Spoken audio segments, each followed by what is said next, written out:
Hey everyone, let me ask you something. Are you actually wearing the full armor of God? Not just knowing about it, but living in it daily. Because in Ephesians 6:10 through 18, Paul, he gives us a survival guide for spiritual battles we all face. And those battles you and I are facing, they're real, they're personal, and they're spiritual. You see, Paul, he reminds us to be strong in the Lord. Because if you're trying to stand on your own strength, you're going to fall.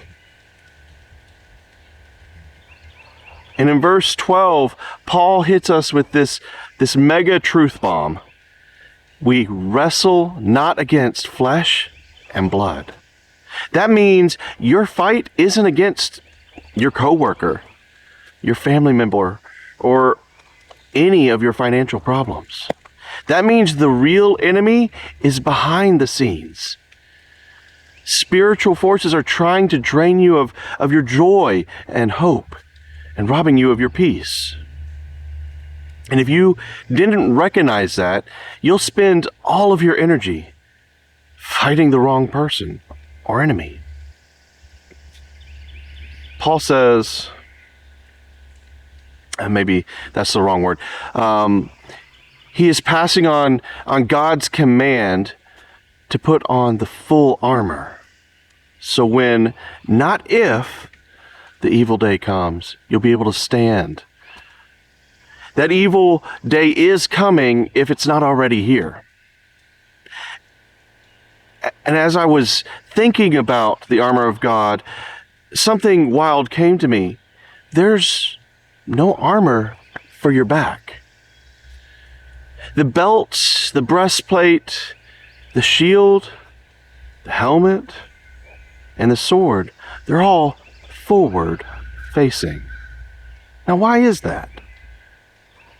Because God didn't design you and I to run. Running away is a retreat. It exposes us. But standing in faith, it covers us.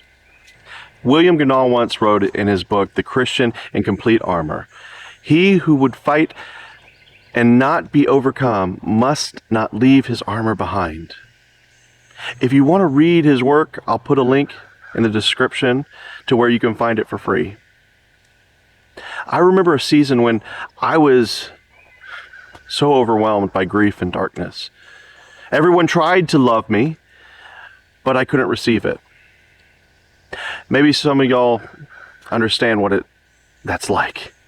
Like walking through a dark tunnel, and all I wanted was to escape and to retreat from the problem.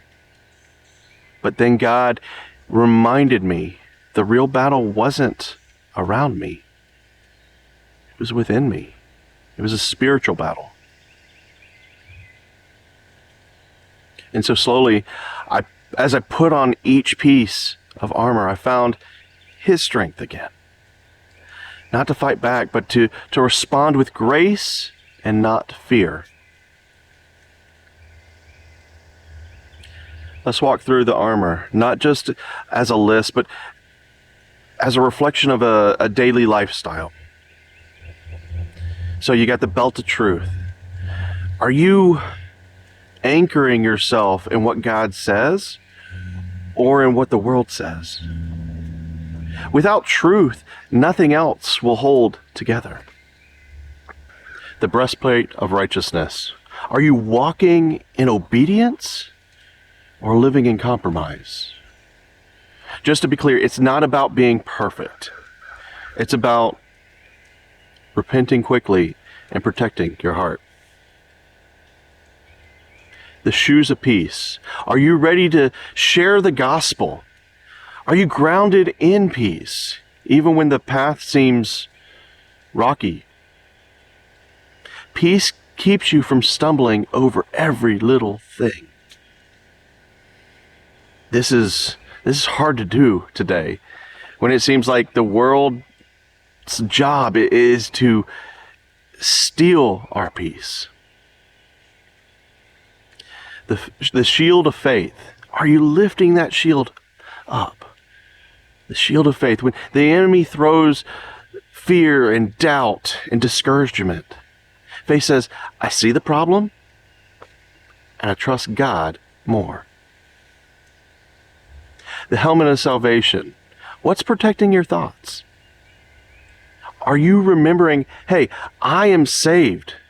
I am forgiven. I am His. Or are you letting the guilt and the world run the show? The sword of the Spirit. Are you using Scripture, not just reading it? And there's a difference. When the enemy whispers lies, you should respond with, it is written. Are you connecting to God? Are you listening? Are you interceding for others? You see, prayer, it's our lifeline. It keeps us battle ready. Let's be clear. The Bible doesn't tell you to win. It tells you to stand. Some of y'all may ask, why are we just told to stand? Here's the secret. Because Jesus already won the battle. You're not fighting for victory. You're fighting from victory. And that's the difference. And this series is just the beginning.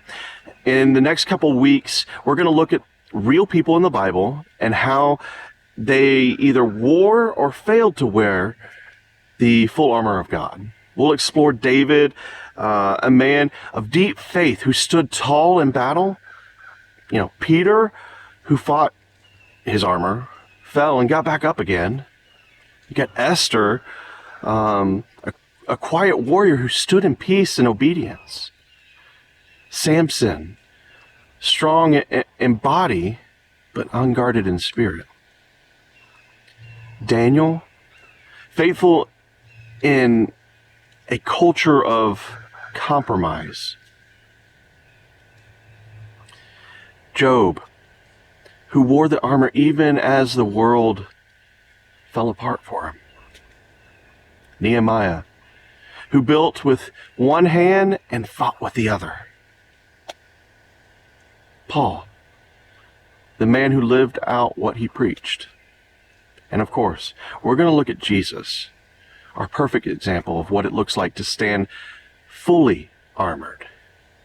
And each of those stories will help us see the armor of God, not just as a metaphor, but as a spiritual necessity for life that we're called to live. So let me ask you, which piece of armor do you need strengthened today? Drop a comment below. Let's build each other up. And if this spoke to you, please share it with someone. Someone else might need to be reminded that they don't fight alone. If you will, hit that like and subscribe and keep walking forward, fully armored and fully loved. God bless y'all. Y'all have a great day.